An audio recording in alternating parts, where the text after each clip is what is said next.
각종 응급 상황들의 대처법. 자, 이것이 이 정의가 굉장히 중요해요. 이것을 잘 아시면은 절반 아시는 거나 다름이 없습니다. 자, 응급 상황이라는 것은 즉시로 치료하지 않으면 사망이나 평생의 불구를 초래하는 갑작스럽고 위중한 상황입니다. 응급 상황이 응급 상황을 잘 못 치료하는 결과가 그냥 뭐 약간 불편하거나 뭐 며칠 동안 아픈 정도 그것이 아니고 바로 즉시 치료하지 않으면 환자가 죽는다든지 아니면 평생 불구가 될 가능성이 있는 것을 이제 응급 상황이라고 하고요. 대개 이것은 갑작스러운 경우입니다. 아주 천천히 오랫동안 있어 왔던 어떤 증상을 말하는 게 아니고 또 가벼운 상황이 아니라 아주 위중한 상황을 말하는 거예요. 그렇죠?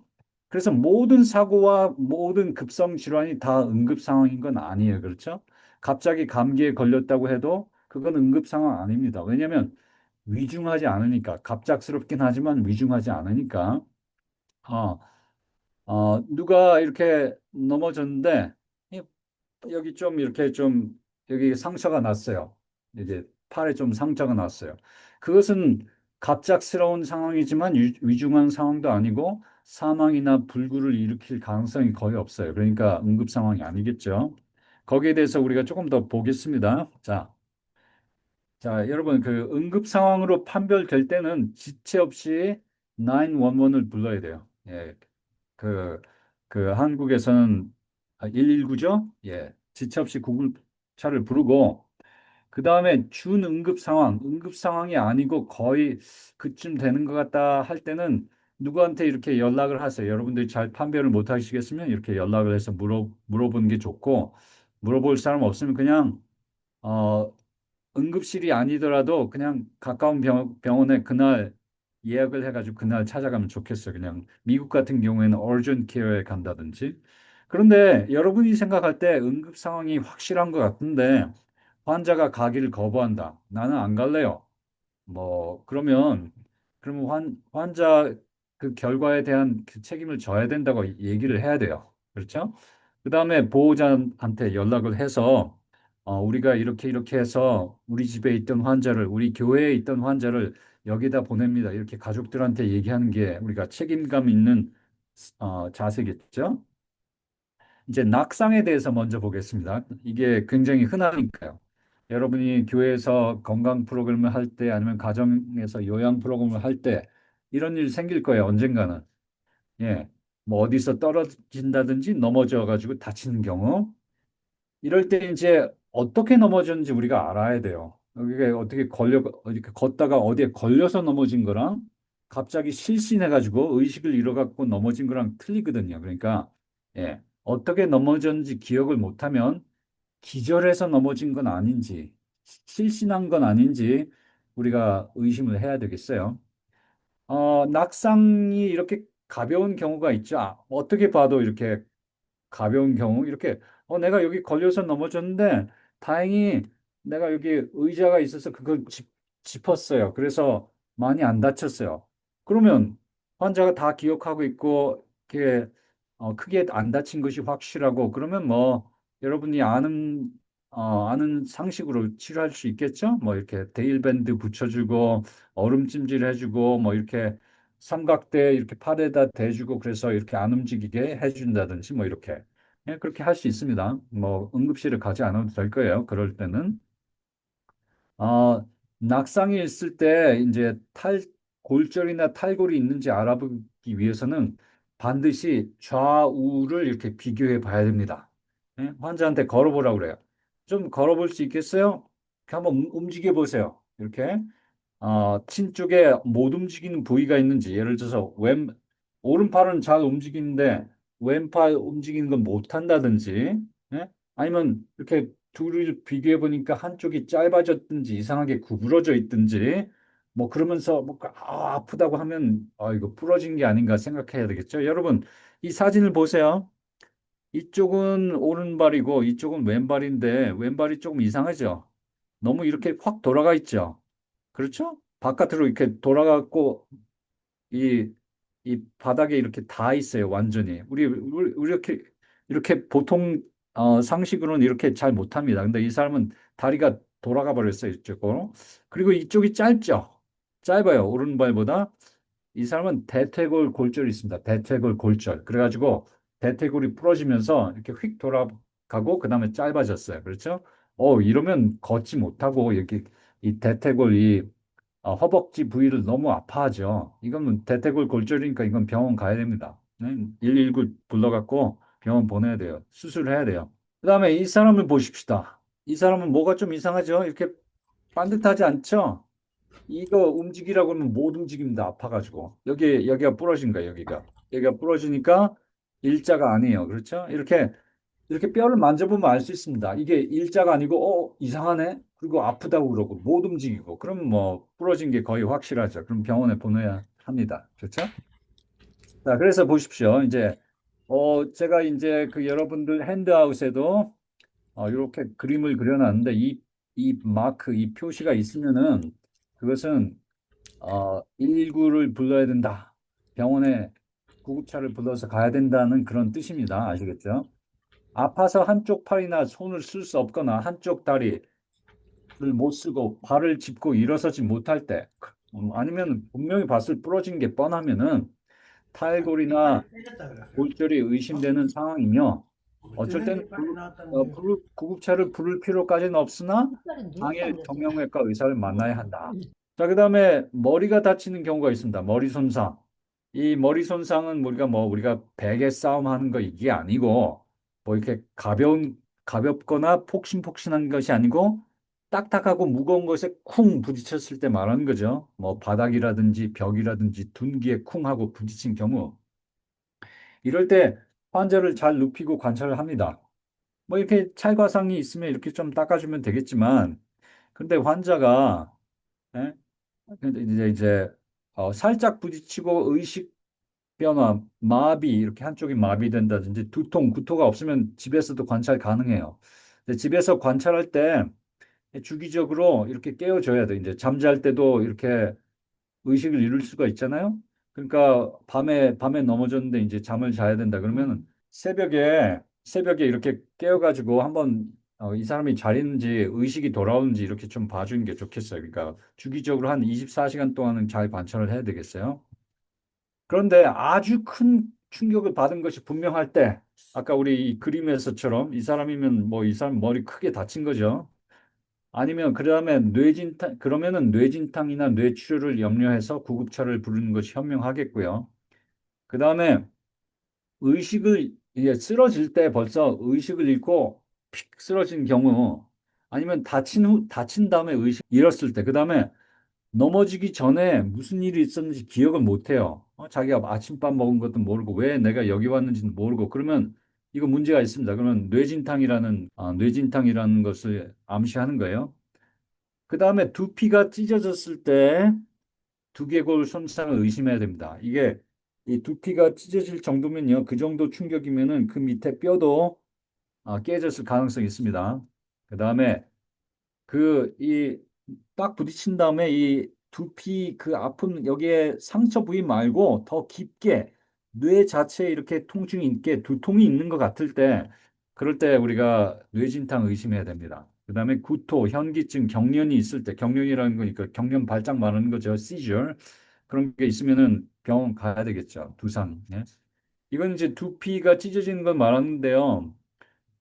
우리 이쪽 다른 살갗은 이렇게 여분이 있습니다. 그렇죠? 이렇게 쪼글쪼글하고 이렇게 늘어나기도 하고 다른 살 부위는 피부 부위는 여분이 있는데 이 두피는 여분이 별로 없어요. 이렇게 타이트해요. 그렇죠? 그래서 어디에 딱 부딪히면 어쩔 때는 이게 크게 부딪히면은 여기가 그냥 이렇게 갈라져요. 수박 갈라지듯이 그냥 쫙 갈라져요. 이렇게 갈라질 정도가 되면은 이 사람이 그 밑에 있는 뼈도 다쳤을 가능성이 있다 이거야. 이 해골바가지도 다쳤을 가능성이 있으니까 엑스레이를 찍어봐야 돼요. 이 정도 다쳤으면. 그다음에 또 갑자기 맑은 콧물이나 코피가 흐를 때 이것은 해골바가지인데요. 해골바가지의 스컬 베이스를 말합니다. 이렇게 뇌를 싸고 있죠. 우리 뇌를 싸고 있는데 이 바닥 쪽이 부러지면은 그, 어, 뇌척수액이 이렇게 새면서 콧물로 나올 수가 있어요. 갑자기 콧물로 나올 수가 있으니까. 아니면 귀로 물이 나올 수도 있고, 피가 나올 수도 있고, 예, 갑자기 이게 머리가 다친 사람이 갑자기 콧물이 우르르르르 쏟아지면은, 예, 그거는 뇌척수액이 새는 가능성이 있습니다. 그러면 빨리 병원 가야죠. 그 다음에 이제 화상에 대해서 보겠습니다. 예, 여러분 집에 있는 환자가 예, 어디 밖에 나온다고 여름에 밖에 나갔다 와서 이렇게 빨개졌어요. 예, 일광화상이 됐다. 어이구 그렇게 빨개져서 아프다. 그럼 어떻게 해요? 일단 찬물에 이렇게 씻어야 되겠죠. 하여튼 어떤 화상이든지 마찬가지입니다. 대부분 화상은요. 그 케미컬 번, 그러니까 화상이 아닌 이상은 대부분 화상은 이렇게 흐르는 찬물에 이렇게 대주면 좋습니다. 아니면은 상온의 온도물 절반하고 냉장고의 찬물 절반하고 섞어갖고 이렇게 찬물 수건에다 그 찬물 수건을 적셔갖고 올려놔줘도 돼요. 그러면 이렇게 뜨겁게 아프던 것이 이렇게 덜 아파요. 덜 아플 뿐만이 아니고 그 열에 의해서 그 피부가 더 망가진 것을 방지합니다. 그러니까 이렇게 꼭 화상 입으면 무조건 이렇게 흐르는 물에다가 이렇게 수돗물에다가 이렇게 댄다. 그것을 꼭 생각하십시오. 이게 대기가 어려운 부분이면 아니면 뭐 누워 있는 환자라든지 뭐 그러면은 이렇게 찬물 수건 상온의 온도하고 냉장고 물 반반 섞어 갖고 덮어준다. 근데 이때는 얼음을 직접 대면 좋지 않습니다. 그러면 이제 그 피부가 더 망가질 수가 있어요. 뭐 여러분이 이제 천연 치료를 온수 냉수 치료를 할 때는 얼음 써도 괜찮지만 이렇게 화상 입었을 때는 얼음을 직접 대지 마시고 찬물 수건 대는 게 더 좋습니다. 이 피부는 이렇게 생겼습니다. 피부에는 층이 있어요. 그래서 이제 맨 겉에는 표피가 있습니다. 표피가 있는데 여기를 기저층이라고 그래요. 여기 기저층. 이 약간 다크한 데 있죠? 여기가 기저층인데 이 기저층 때문에 우리 사람들 피부색이 좀 차이가 나는 거예요. 예. 그다음에 이 기저층에서 이제 세포를 만듭니다. 새로운 세포를 만들어내요. 그래서 그 세포가 점점 올라오고 바깥으로 갈수록 근데 늙은 세포입니다. 여기는 베이비 세포들이 여기에 있고, 예, 그렇습니다. 그래서 그런데 2층이 닫히면 안 되겠죠. 여기가 젊은 세포들이 탄생하는 곳이니까 2층이 닫히면 이제 곤란합니다. 이제 이게 표피보다 진피로 넘어가기 시작하면 이제 여기가 닫히는 거예요. 예, 그러면 이제 이 상처가 잘 낫기가 어려워요. 그다음에 피하 조직까지 들어가면 이게 피하 조직까지 화상이 여기까지 들어가면 이제 완전히 다 그건 전층 화상이죠. 완전히 그럼 혈관하고 뭐 신경까지 다 다치는 거예요. 그렇게 하면 그렇죠? 예. 자, 1도 화상은요. 1도 화상은 그 맨 바깥쪽 화상입니다. 예, 제일 대표적인 것은 일광 화상, 햇볕에 의한 화상이 대표적이에요. 저도 지난주에 캘리포니아 갔었는데 캘리포니아가 너무 더워가지고 제가 5시간 동안 하이킹을 했거든요. 그러니까 얼굴이 탔어요. 예, 그게 1도 화상입니다. 이럴 때는 약간 빨갛죠. 여러분 다 경험해 보셨죠? 이런 화상은 약간 빨갛고 약간 아파요. 그 다음에 피부 꺼풀이 이제 하루 이틀 지나면 벗겨지기 시작하면서 낫습니다. 그렇죠? 이거는 응급실 갈 이유가 없죠. 예. 그래요. 근데 2도 화상은 다릅니다. 2도 화상은요, 물집이 생겨요. 이거는 대부분의 열탕 화상, 이게 뜨거운 물이나 뜨거운 뭐 기름이나 뭐 이런 거에 의한 아니면 뜨거운 수증기에 의한 화상이 대부분 2도 화상입니다. 이런 경우에는요, 이게 그 상피 전체 그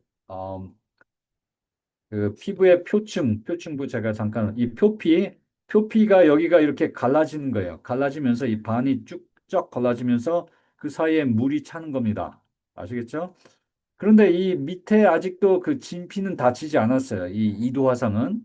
그래서 이 베이절 레이어 그 기저층은 아직도 살아있기 때문에 피부가 나을 수 있습니다. 잘하면. 근데 잘 다스리지 못하면 여기 피부가 잘 낫지 않아요. 자, 그래서 이게 물집이 생기는 것이 특징입니다. 이도 화상은. 그리고 굉장히 아파요. 어이구, 많이 아프죠. 그리고 피부껍, 자, 그다음에 물집이 생기고 대단히 아프다. 그게 이도 화상입니다. 어쩔 때는 병원에 가야 되고 아주 작은 경우에는 병원에 안 가도 될 때가 있어요. 이게 경우에 따라 다르고요. 그런데 삼도 화상은요, 무조건 병원에 가는 게 좋습니다. 삼도 화상은 물집이 생길 수도 있고 안 생길 수도 있어요. 삼도 화상 이 사람 보세요. 지금 멍이 들었죠, 멍이. 왜냐면 그 피부 밑에 층까지 그 화상이 진행돼 가지고 혈관이 터져 버렸어요. 그래서 멍이 들고 또 하나 삼도 화상의 특징이 뭐냐면 신경까지 다칩니다. 깊이 있는 신경까지 다쳐요. 그 혈관도 다치고 신경도 다치고 그래서 신경이 마비돼 가지고 많이 안 아파요. 이렇게 꽉 누르면은 조금 아프네 뭐 그 정도지. 2도 화상은 굉장히 아프거든요. 물집이 있으면서. 근데 3도 화상 물집은 물집도 이렇게 물집이 심하지는 않고 물집이 있어도 아프지가 않습니다. 3도 화상은. 그럼 아프지 않으면 됐네. 그게 아니고 아프지 않으니까 이상하다는 꼭 여러분들이 생각해야죠. 아프지 않으니까 신경이 마비될 정도로 화상이 깊어졌나 보다 이렇게 생각하셔야 돼요.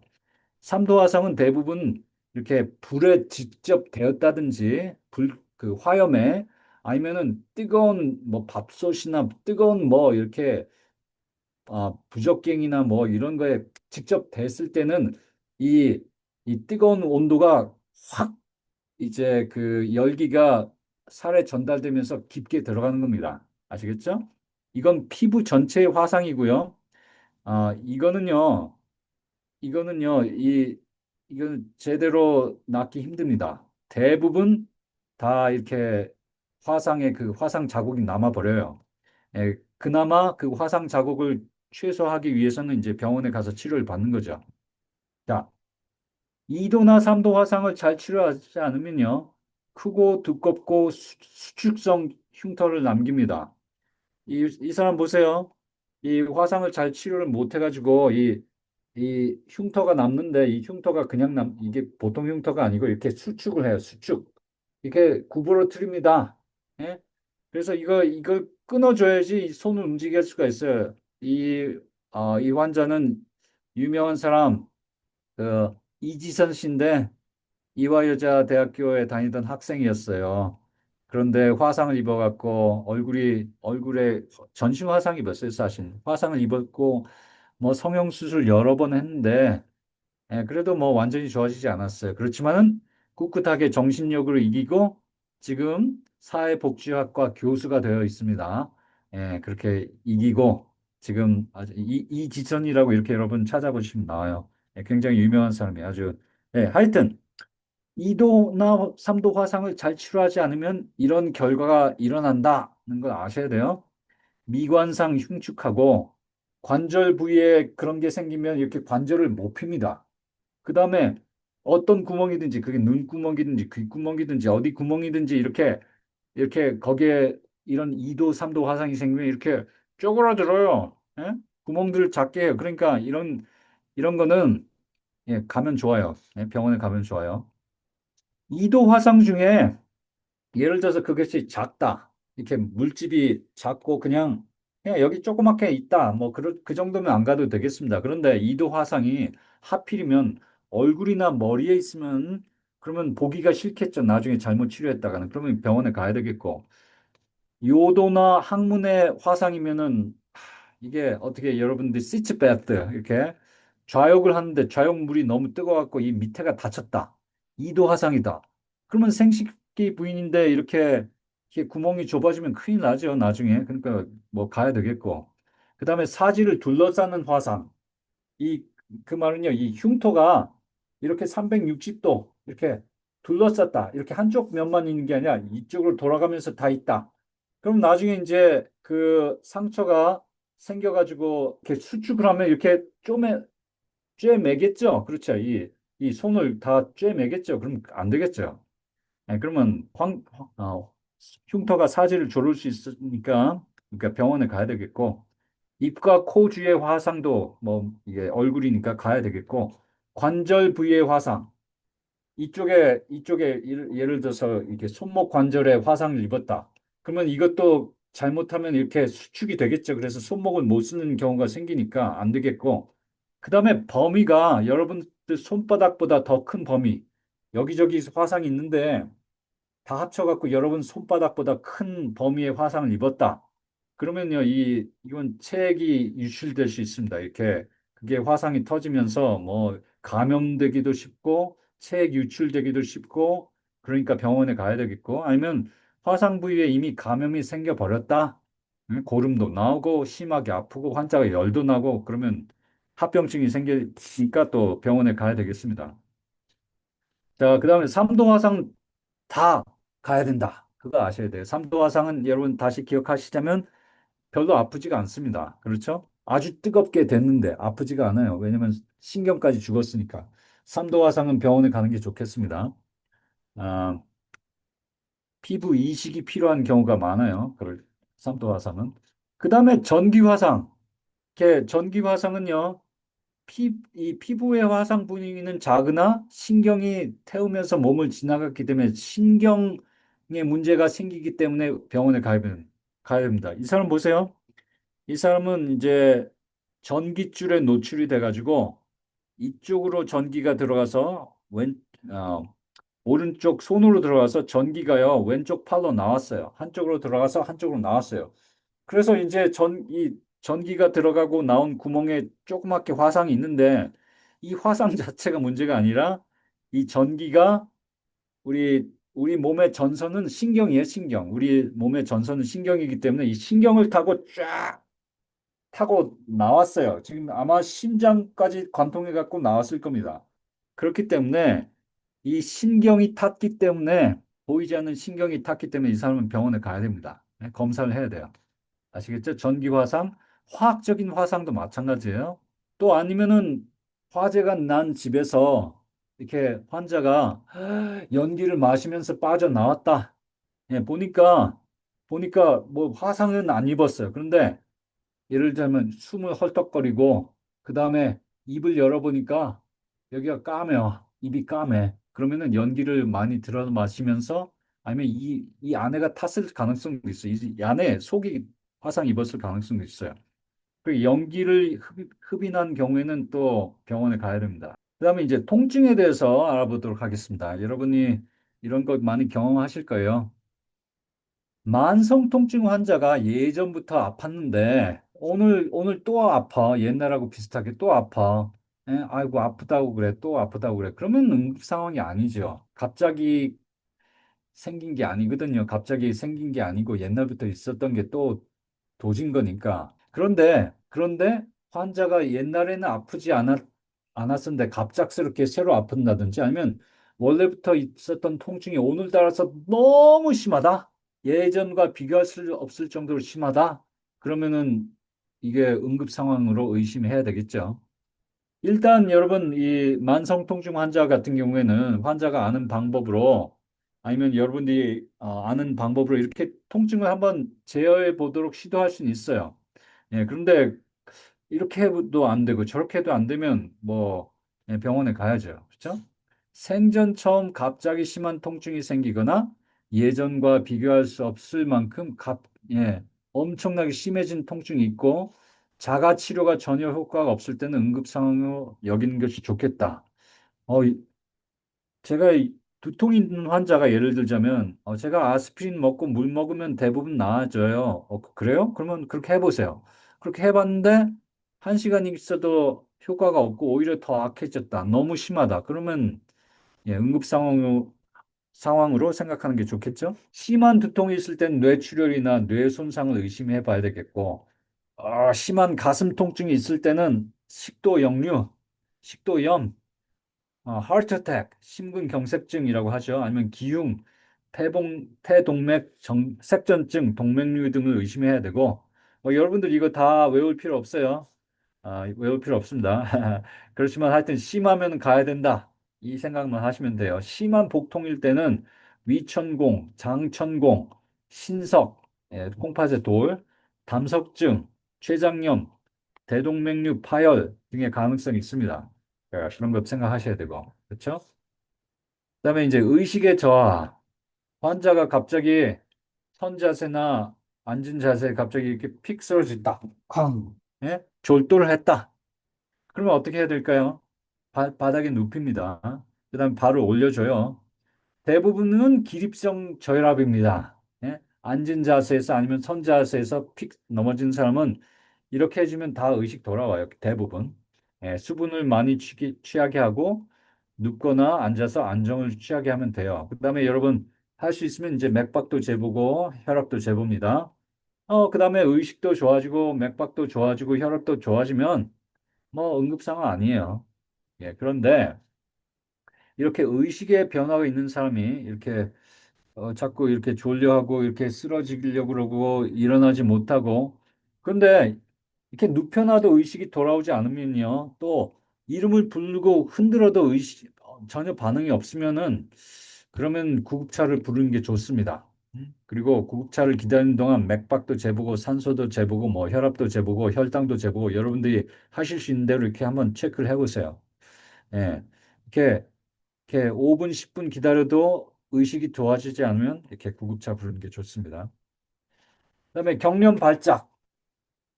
이게 경련 발작 시저가 뭔지 아시죠? 갑자기 막 이렇게 사람이 막 이렇게 의식이 없어지면서 막 뭐 이렇게 한국말로 이게 속어로 하면 지랄 발작이라고 그러죠. 지랄 발작. 우리가 좋은 말은 아니지만 뭐 이렇게 알기 쉽게 설명하면 이렇게 막 이렇게 경련 발작하는 거예요. 거품 물고 이렇게 눈 이렇게 까지고 뭐 이렇게 어쩔 때는 혀 깨물고 뭐 이렇게 예, 입에서 침 나오고 막 이렇게 어쩔 때는 오줌도 쌀 때도 있고 이렇게 예, 그렇습니다. 이런 발작을 발작을 하는 경우에 다 응급 상황인 건 아니에요. 특별히 원래 경련 발작 질병이 있었던 사람 이런 사람이 하다가 한 2, 3분 이렇게 하다가 딱 멈추면은 그걸로 된 거예요. 여러분, 어떤 환자가 이렇게 경련 발작을 할 때 절대로 이 발작하지 말라고 막 여러 사람이 이렇게 손발 붙잡으면 절대 안 됩니다. 그러면 이렇게 부러질 때도 있고 다치기 쉬워요. 그러니까 그 부작용이 있어요. 그러면 절대 안 되고 이 사람이 경련 발작할 때 저절로 끝나거든요. 그러니까 가만히 놔두면 돼요.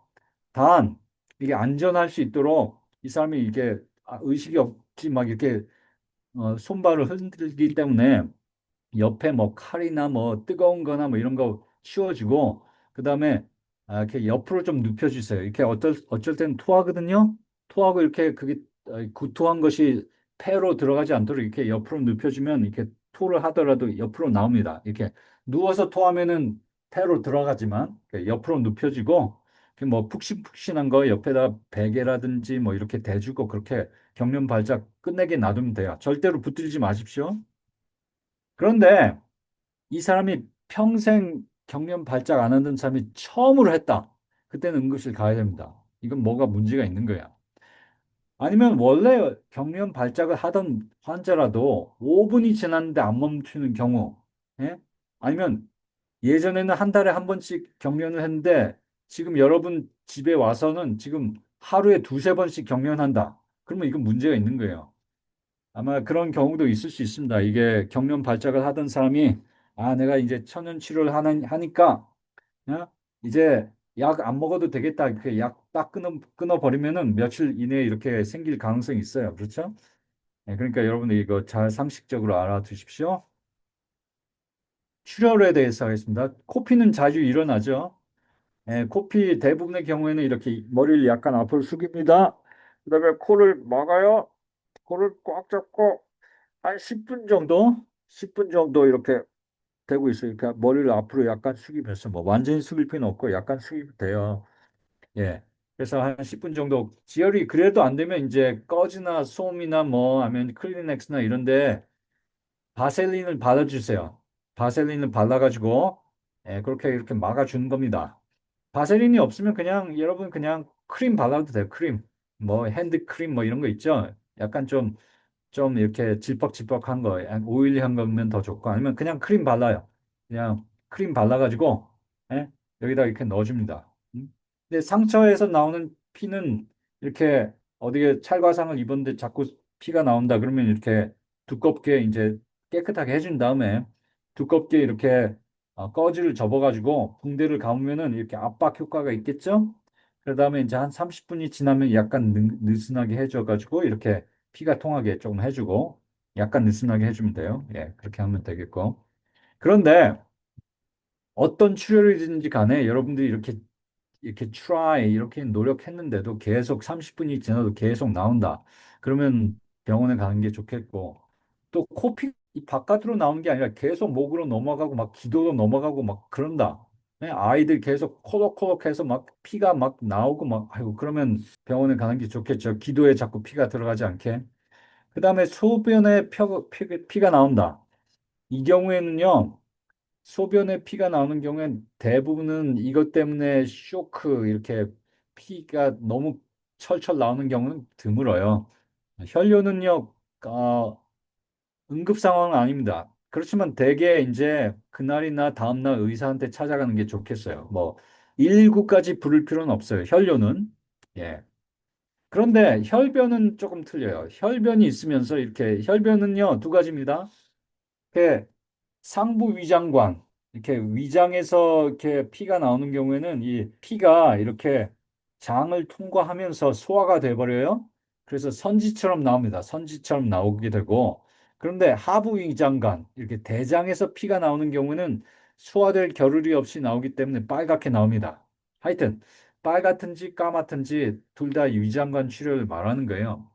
근데 이게 뭐 조금씩 있다 그러면은 이제 며칠 내에 이제 그 의사를 찾아봐도 좋겠지만 이것이 막 엄청나게 많이 나오면서 환자가 어지럽다. 그러면 응급 상황이에요. 그러면 빨리 병원에 가야 돼요. 그다음에 이제 숨이 차는 문제에 대해서 얘기하겠습니다. 여러분, 환자가 아이고 자꾸 숨이 차요. 아이고 나도 모르겠어요. 자꾸 숨이 차요. 그러면 뭘 할까요? 우리 여러분 산소 농도 재는 산소 측정기 있으신가요? 이거 한국이나 미국이나 요즘에 많이 팝니다. 이거 코비드 19을 지나면서 이게 사람들 다 각자 각 집에 다 하나씩 있을 거예요. 없으신 분은 꼭 사시면 좋겠어요. 싸니까 뭐 2, 30불 정도면 삽니다. 한국 돈으로 뭐 4, 5만 원 정도 살 거예요. 자, 그다음에 그러면 산소를 재봅니다. 혈압도 재보고 맥박도 재보고. 그다음에 산소 농도를 계속해서 매 3, 4분마다 측정해 가지고 92% 이상 올라가면은 뭐 괜찮을 거예요. 원래부터 호흡곤란이 좀 있던 사람들이 있습니다. 매우 뚱뚱한 사람은 원래 뚱뚱한 사람 아주 비만한 사람은 조금만 걸으면 헉헉거려요. 왜냐면 자기 몸무게가 크니까. 담배 피우는 사람도 마찬가지고 심폐기능이 원래 안 좋은 사람이 이렇게 호흡 기능이 원래 안 좋은 사람이 예를 들어서 다른 사람들과 같이 운동을 하다가 아이고 숨이 차네 이렇게 하면서 근데 좀 쉬니까 나아진다. 그러면 이제 큰 문제가 아니죠. 그럴 때는. 그런데 원래 숨 차는 일이 하나도 없던 사람이 어느 날 갑자기 오늘따라서 이상하게 내가 숨이 차요. 나 이런 일이 없는데 그러면 응급 상황일 가능성이 높습니다. 뭐 폐에 문제가 생겼다든지 심장에 문제가 생겼다든지 무슨 문제가 있는 게 분명해요. 아니면 원래 호흡기관이 좀 있던 사람이 오늘따라 갑자기 심하다. 그리고 아무리 좀 이렇게 쉬어봐도 좋아지지 않는다. 분당 호흡 횟수가 30분 이상으로 이렇게 빨리 숨을 쉬든지 그러면 이건 문제가 있는 거예요. 산소 농도가 좋아도요.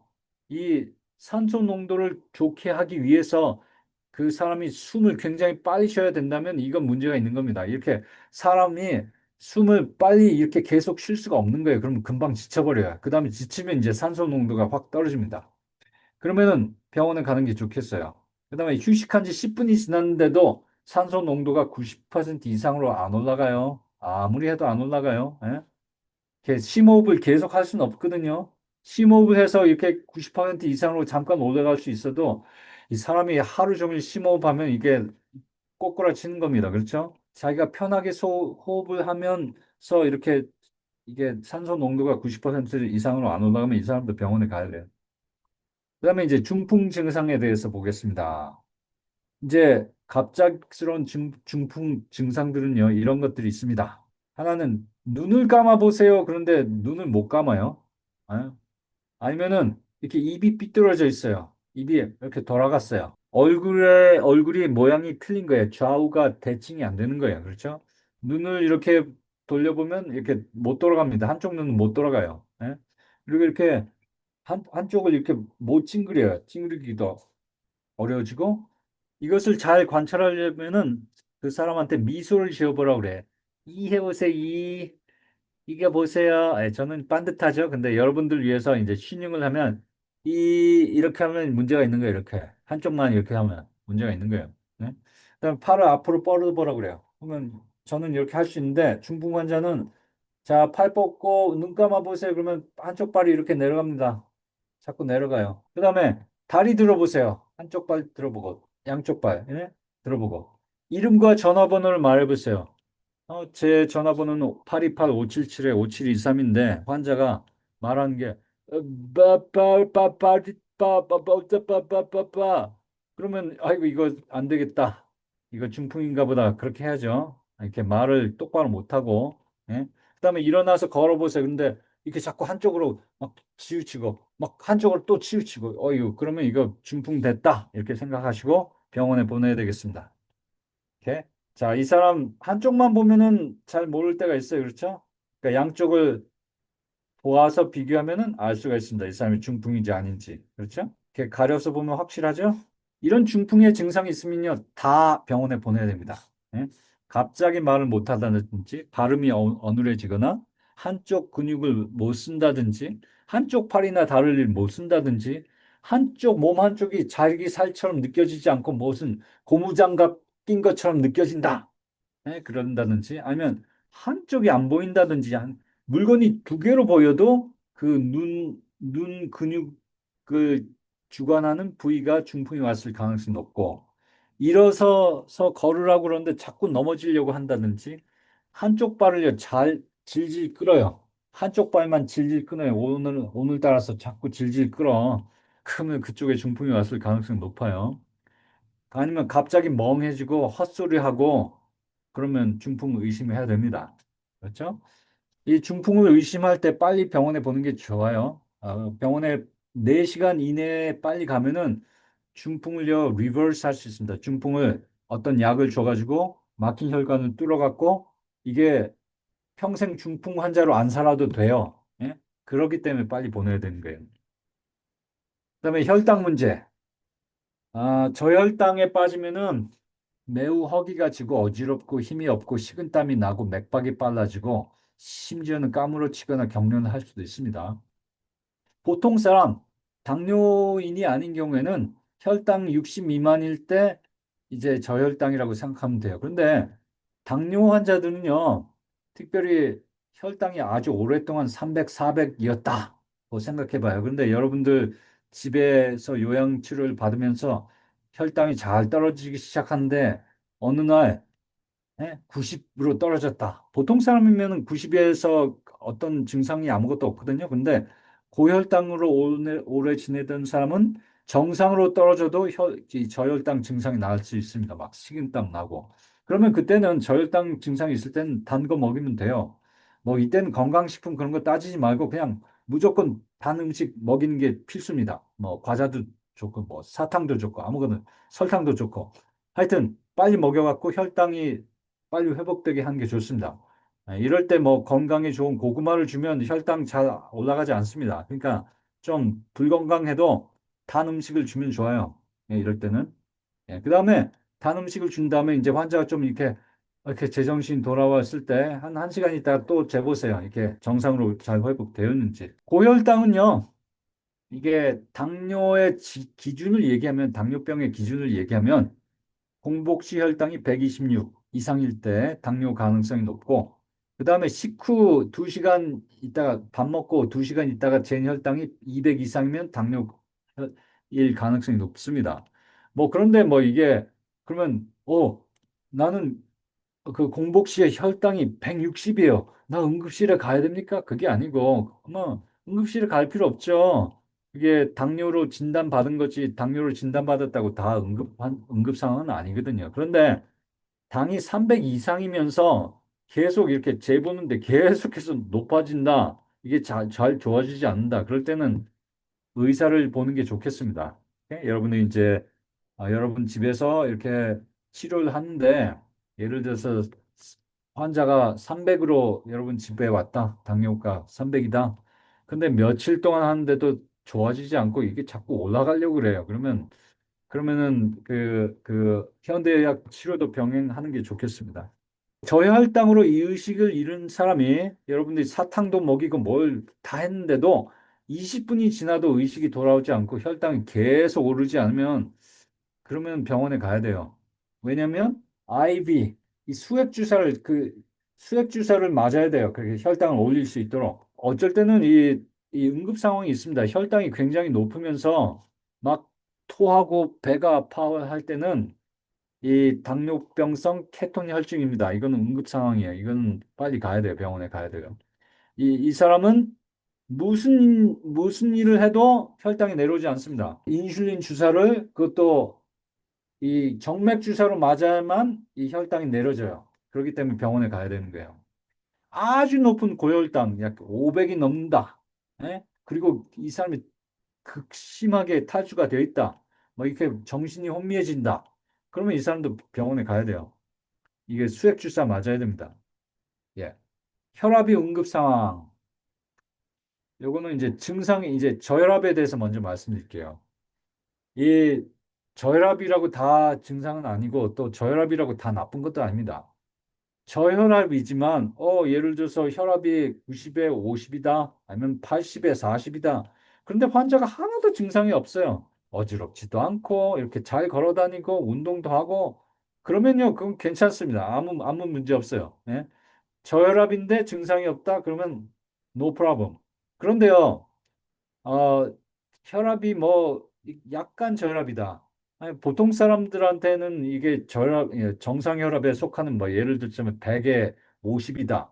근데 이 환자가 항상 뭐 160에 160에 120으로 지내다가 지금 100에 50인데 어지럽다고 그래요.